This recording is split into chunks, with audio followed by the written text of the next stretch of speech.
Cerréis la puerta, echáis la llave y suspiráis. Por fin estamos en casa. En teoría nada malo puede pasarnos aquí dentro, ¿verdad? Nuestro hogar es nuestro refugio, el lugar donde nuestros seres queridos, nuestros hijos e hijas duermen seguros. Pero ¿qué pasa cuando el peligro no es un extraño que fuerza las cerraduras, sino alguien que ha estado vigilando desde las sombras? Alguien que cree que si no puedes ser feliz, tú tampoco tienes el derecho de serlo. Hola, soy Mamá Cuidadora. Bienvenidos y bienvenidas a mi canal. Hoy es domingo de misterio, reflexión y true crime. Y hoy vamos a hablar de una madre, Emma Youngstein, me vaya a perdonar la pronunciación de algunos nombres en este vídeo, ella despertó en una cama de hospital sin recordar nada, rodeada de policías que esperaban una sola palabra de su boca para atrapar a un monstruo. Preparaos porque hoy hablamos de una obsesión que llevó a una persona a hacer algo terrible. Y dicho esto, como siempre, en la descripción te dejo mis redes sociales, mi email, más información, todos los enlaces que yo he usado para la información de este vídeo, por si quieres profundizar un poquito más. Y lo que siempre digo, que si te gusta mi enfoque, si te interesa cómo lo hago, si te gusta, pues suscríbete, deja tu like y compártelo, porque así me ayudas mucho. Y como siempre digo, que aquí hablamos de casos muy duros, especialmente hoy es uno de ellos, y quieres ayudarme un poquito más, pero no sabes qué decir, simplemente déjame tus 3 corazones negros en comentarios, así yo sé que tú estás ahí. Desde el otro lado de la historia, donde casi nadie quiere mirar. Y ahora sí, empezamos.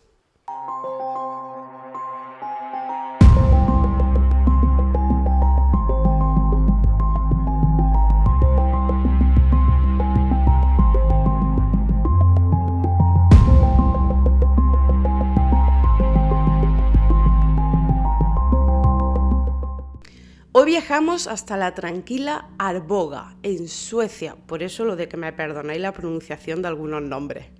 Arboga es una pintoresca ciudad medieval de unos 14.000 habitantes, famosa por sus casas de madera y canales, donde la sensación de seguridad era tan profunda que nadie imaginaba que el mal pudiera caminar por sus calles empedradas. Era el típico lugar donde, y es el típico lugar donde la comunidad se siente protegida por la calma del entorno, lo que hizo que todo lo que sucedió en esta historia fuera un golpe directo al corazón de toda Suecia. Y al final nos toca hablar de la familia protagonista de esta triste e injusta historia. Aprovecho para recordar a vosotros que sí, que esto es entretenimiento, ¿vale? Pero no deja de ser una realidad en la que personas sufrieron y que sobre todo merecen respeto, ¿vale? Voy a empezar con Emma Youngstein. Ella era una madre joven, muy activa y dedicada. Allí se la describía como alguien que iluminaba la habitación, ¿no? Muy centrada en darle una vida idílica a sus hijos en Arboga.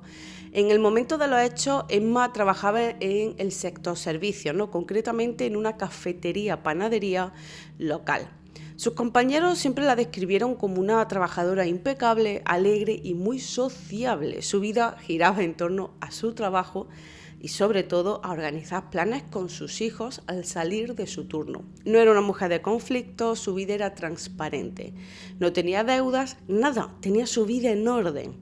Emma contaba con un sistema de apoyo muy fuerte, algo vital para lo que vendría después, ¿no? Provenía de una familia trabajadora, muy unida y muy integrada en la comunidad de Arboga. Lo único a destacar sería que se había separado de su pareja y padre de sus 2 hijos, Niklas Youngstein, tuvieron una relación de varios años, pero para el 2008, donde se sitúa toda esta historia, ya llevaban separados un tiempo.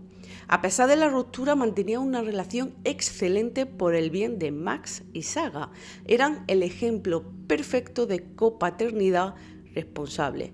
Max tenía 3 años, era el mayor, un niño curioso y protector con su hermana, Saga, que tan solo tenía un añito. Estaba empezando a descubrir el mundo, ¿no? Pero para una madre esas edades de 1 y 3 años son las de máximo apego, donde los niños son tu sombra, te siguen y quieren tu atención constantemente. Yo misma me veo sonriendo muy a menudo por mi peque de casi 3 años. Ver el mundo a través de sus ojos es algo fascinante, gente.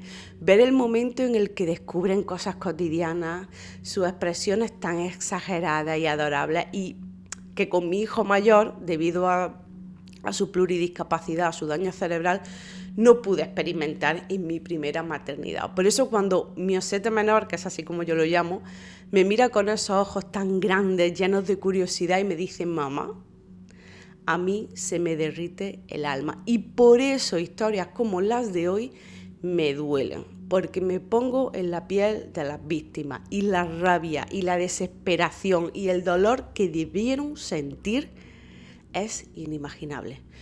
Pero volvamos a la historia. Eran gente normal y corriente, viviendo su vida de la mejor manera posible, de la mejor manera que sabían, pero algo hizo que toda esa tranquilidad se esfumara. En el año 2007, la vida a Emma le puso delante a Torny. Torny era un hombre que encajaba perfectamente en su mundo. Era cariñoso con Max y Saga y pronto se convirtió en ese apoyo que Emma necesitaba para formar un nuevo hogar en Arboga. Parecían la pareja ideal. Jóvenes con un proyecto común y una convivencia que empezaba a florecer. Llevaban apenas unos 7 u 8 meses de relación cuando ocurrió la tragedia en marzo de 2008, que ya llegaremos ahí. Estaban en esa etapa de luna de miel, llenos de planes, y acababan de empezar a pasar muchísimo tiempo juntos en la casa de Emma. Sin embargo, Torny traía consigo una mochila que él pensaba que ya había vaciado. Veréis, antes de conocer a Emma, Torny había vivido lo que muchos llamarían un romance de verano de esas de película, ¿no? Pero que terminó convirtiéndose en una auténtica relación tóxica. Todo empezó en las vacaciones del año 2006 en la isla de Creta. Allí Torny conoció a una mujer alemana llamada Christine Schua. Lo que para él fue una aventura estival, algo pasajero y sin compromiso, un amor de verano, como se dice, para ella fue el inicio de una fijación enfermiza. Cuando las vacaciones terminaron, Torny intentó poner distancia, pero Christine no aceptaba un no por respuesta. Aquí es donde entramos en el terreno de la toxicidad pura. El acoso constante. Ella le bombardeaba a correos, mensajes y llamadas. A pesar de que Torny fue claro y cortó la relación definitivamente meses antes de conocer a Emma, Christine seguía anclada en una realidad paralela donde ellos debían estar juntos. En un intento desesperado para estar cerca de él, Christine se mudó a Suecia por un tiempo e intentó establecerse allí antes de que Torny conociera a Emma. Sin embargo, no consiguió estabilidad y tuvo que regresar a Alemania. Torny entonces comenzó su relación con Emma, creyendo que esa historia alemana era ya un capítulo cerrado, ¿no? No sabía que mientras él jugaba con Max y Saga en el salón de su nueva casa, al otro lado de la frontera, el resentimiento de Christine se estaba transformando en algo mucho más oscuro. Ella no solo odiaba a Torny por haberla dejado, odiaba a la mujer que ahora ocupaba su lugar, o que ella creía que era su lugar. Odiaba la felicidad que ella creía que le habían robado. Pero, ¿quién era Christina Schwer? Ella era, como ya he dicho, una mujer alemana de 31 años con una formación académica brillante. Estudió arqueología e historia, hablaba varios idiomas y se movía por Europa con la seguridad de una intelectual. Pero detrás de esa fachada de mujer culta y dueña de sí misma, se escondía una personalidad narcisista y obsesiva que no aceptaba la derrota. A veces ser culta e inteligente no te hace mejor persona. Lo que para Torni había sido un simple romance de verano en Creta, como ya he dicho, para ella se convirtió como una especie de contrato vital. Cuando él cortó la relación, el ego de Christine se hizo añicos. En su mente no es que la relación se hubiera terminado, es que le habían robado lo que era suyo. Fijaos hasta qué punto llegaba su locura, ¿no? Christine no se quedó en Alemania llorando la ruptura, incluso después de tener que volverse de Suecia porque no había funcionado. Ella se convirtió en una stalker profesional. A lo que os he contado antes, ¿no?, sobre el acoso, ¿no?, a través de llamadas, mensajes y email, le añadimos el espionaje digital. Monitorizaba cada paso de Torni en redes sociales. En cuanto apareció el nombre de Emma, Christine centró toda su rabia en ella. A pesar de vivir en otro país, Christine utilizó sus ahorros para viajar a Suecia en varias ocasiones. No iba a comprar nada, no iba a hacer turismo, iba a estudiar sus rutinas. Merodeó la calle Bertuisgatan es la calle donde vivía Emma, ¿vale? Tomó nota de los horarios, observó a Emma recogiendo a los niños y lo más aterrador, se cree, no está al 100% confirmado, que llegó a mirar por la ventana de la casa mientras ellos cenaban. Esa conexión es la que nos hace estremecernos. Como os conté en el caso del Golden State Killer, que si no lo habéis visto os lo dejo por aquí, bueno, o en comentarios si se me olvida, esa sensación de que alguien está violando tu intimidad, ¿no?, la intimidad de tu refugio sin que tú lo sepas. Ese es el inicio del fin. Y llegamos a las 7 de la tarde de un 17 de marzo del año 2008. Fuera, el frío de Suecia empezaba a apretar y Emma acababa de bañar a Max y Saga. La casa olía a cena recién hecha y a hogar seguro. De repente un sonido rompió esa calma. Alguien llamaba a la puerta. Emma, sin sospechar que el pasado de su pareja estaba al otro lado de ese umbral, se acercó a abrir. Lo que Emma no sabía es que al girar el pomo no solo estaba abriendo la puerta de su casa, le estaba abriendo la puerta al mismísimo infierno. Emma abre esa puerta y al otro lado hay una mujer joven, de rasgos europeos, con una apariencia que no gritaba peligro. Christine Schuer estaba ahí, frente a ella. Lo más probable es que Christine utilizara alguna excusa banal, quizás preguntó por una dirección o fingió ser una turista perdida en la tranquila Arboga. Emma, siendo la persona amable y hospitalaria que todos describían, no tuvo motivos para desconfiar de inmediato. Pero en cuestión de segundos, la máscara de la turista alemana se desintegró. Christine no fue allí a hablar ni a pedir explicaciones.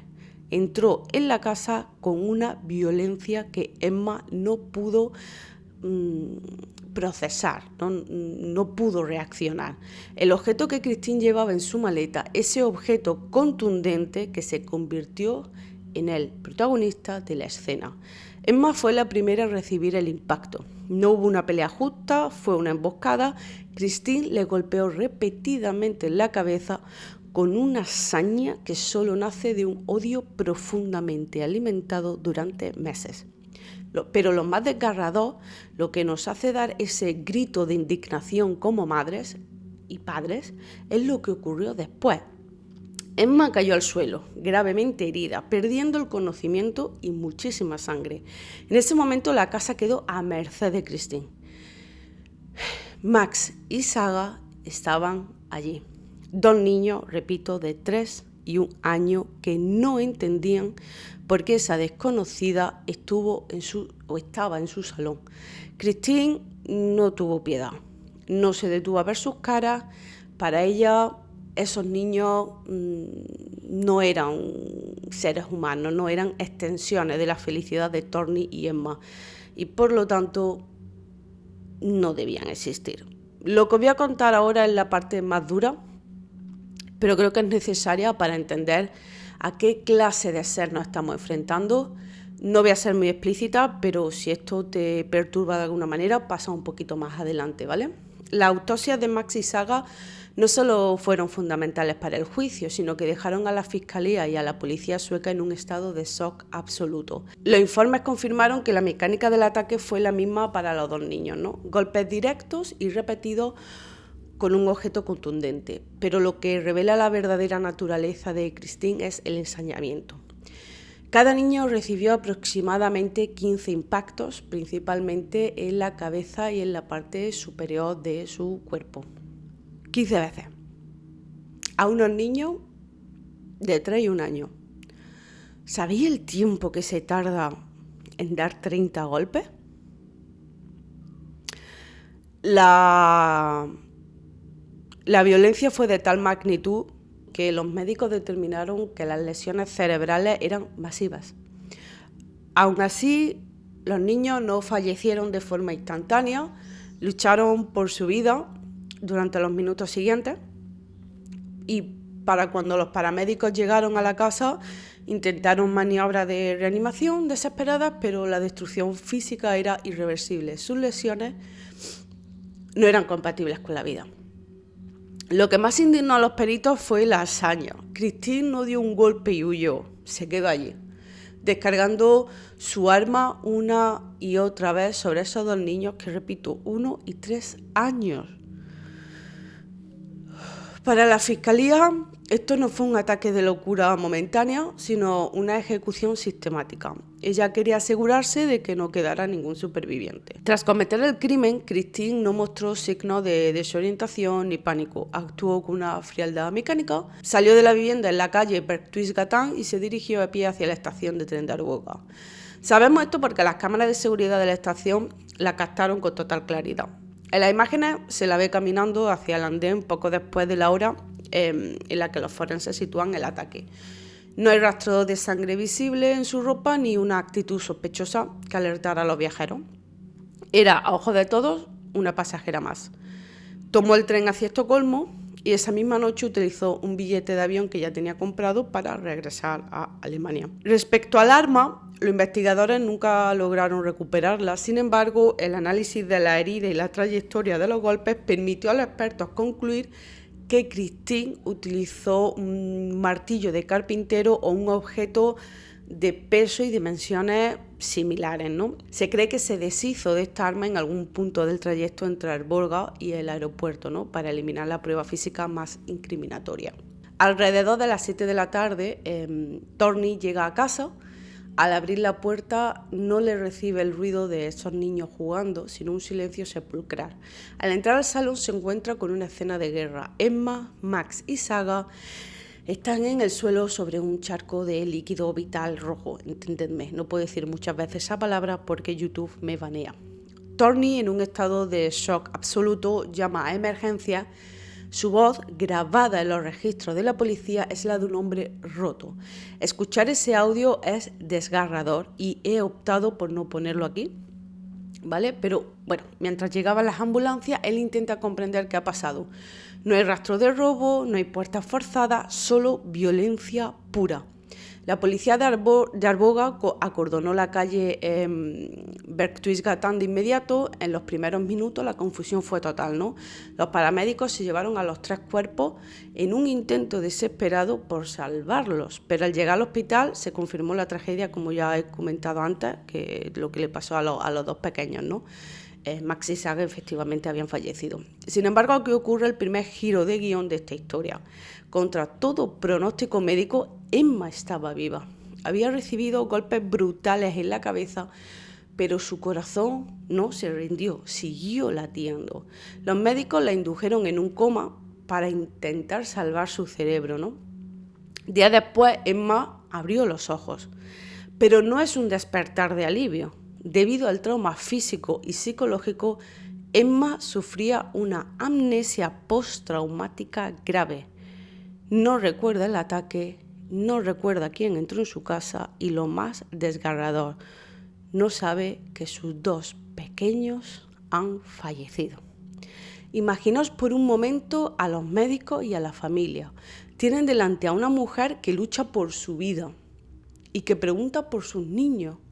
Y tienen que tomar la decisión de cuándo y cómo decirle que el mundo que ella conocía ya no existe.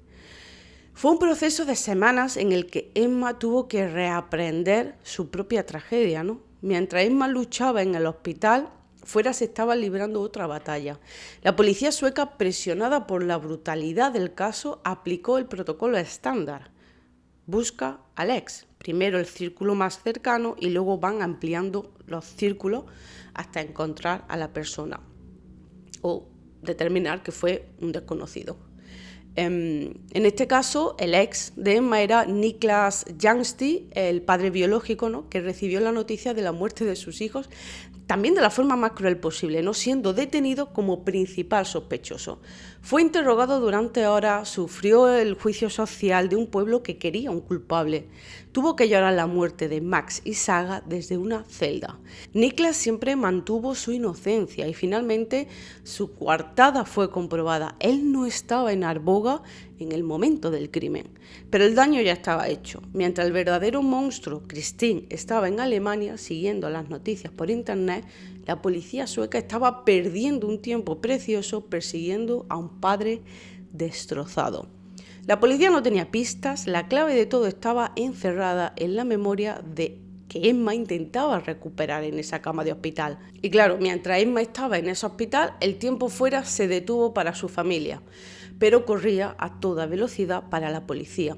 Tras ser liberado, al comprobarse su coartada, Niklas fue directamente al hospital. Imaginaos ese encuentro, el padre que acaba de ser exonerado de una acusación horrible frente a la madre que aún no sabe que sus hijos ya no están, que se han ido. Niklas fue una pieza clave en el apoyo a Emma, ¿vale?, dejando de lado cualquier diferencia pasada para centrarse en la justicia por Max y Saga. Y bueno, hay una pregunta que yo a este punto de la historia me hacía, ¿no? Y es, ¿pudo Emma despedirse de sus hijos?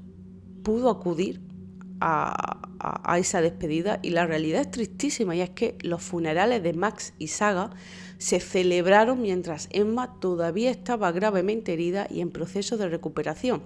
No pudo asistir, tuvo que vivir el duelo de sus hijos desde una cama de hospital a través de fotos y relatos de sus familiares. A mí esto como madre a mí me desgarra muchísimo. Desperté en un mundo donde ya se ha enterrado lo que más quieres sin que hayas podido darle un último beso, vivir en un mundo donde tu hijo ya no existe. Mientras Emma recuperaba la memoria a cuentagotas, la policía empezó a mirar el entorno de Torny. Él mencionó a su ex, Kristin Schuer, y cuando los investigadores suecos contactaron con la policía alemana, descubrieron algo inquietante. Kristin tenía un historial de comportamiento obsesivo. Cuando la policía alemana, a petición de la sueca, llamó a la puerta de Kristin días después, ella se mostró sorprendida y colaboradora, pero con una frialdad que, según relatan los policías, helaba la sangre. Su coartada era simple. Ella afirmaba que nunca había salido de Alemania.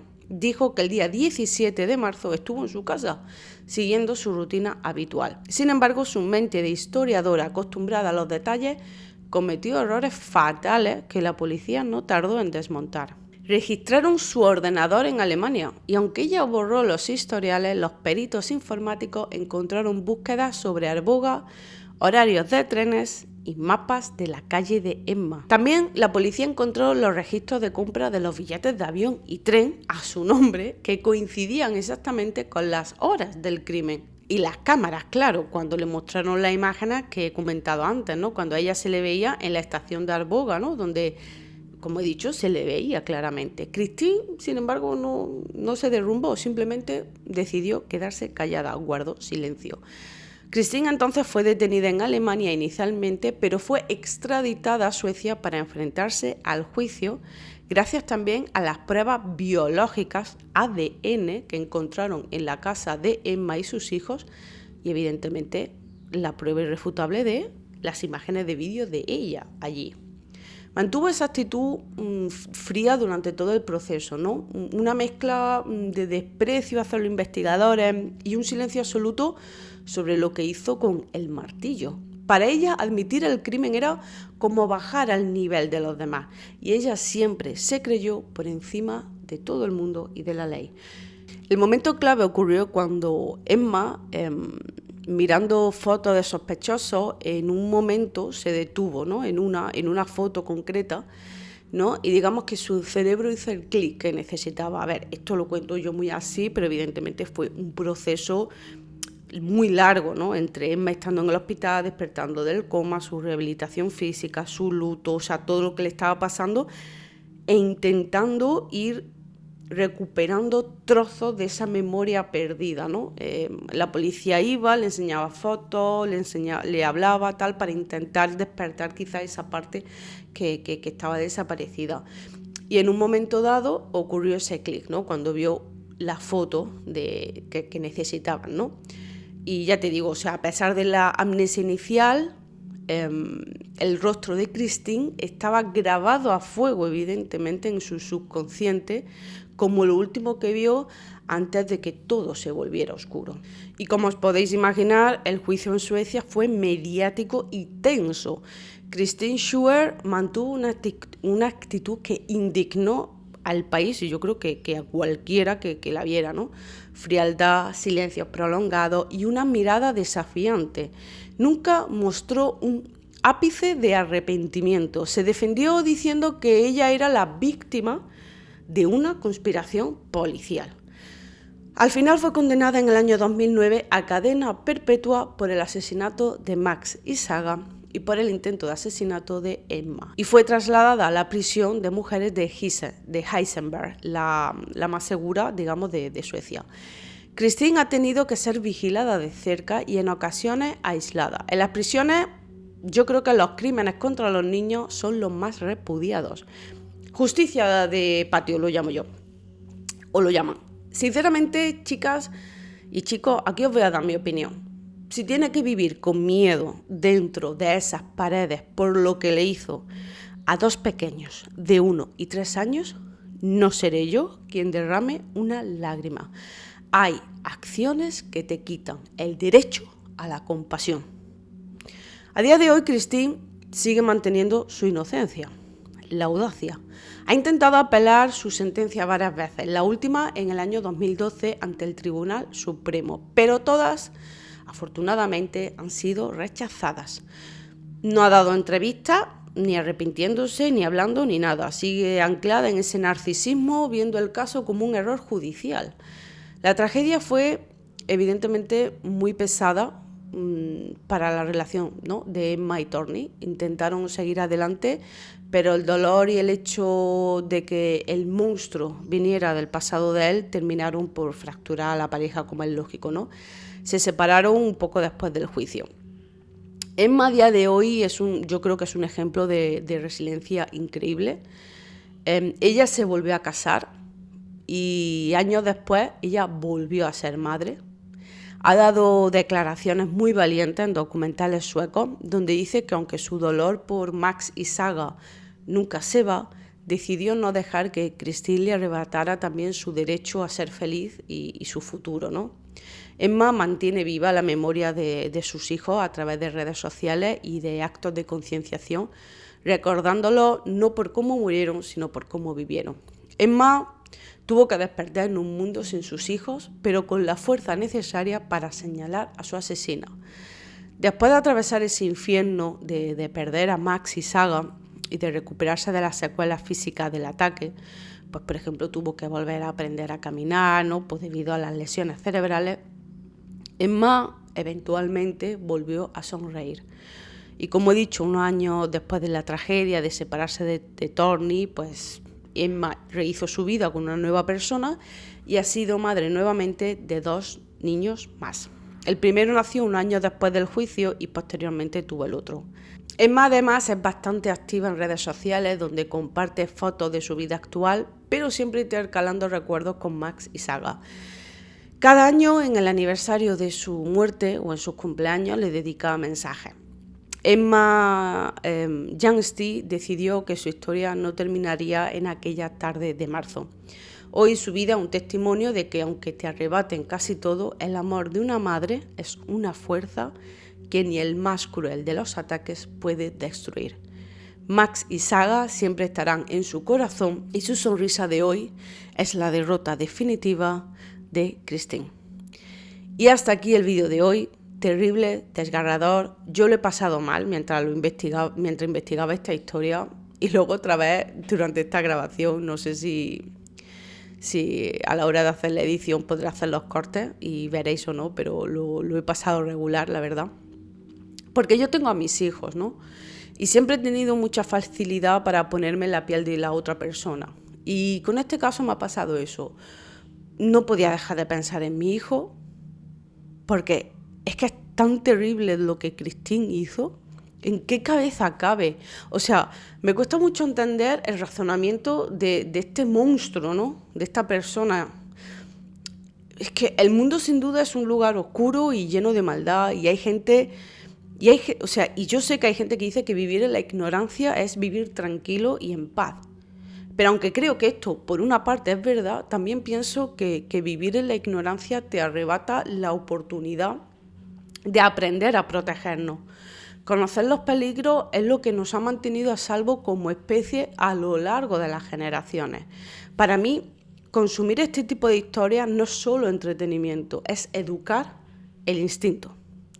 Y por eso quiero cerrar hoy mandando todo mi respeto a Emma, por recordarnos que la luz siempre es más fuerte que la sombra.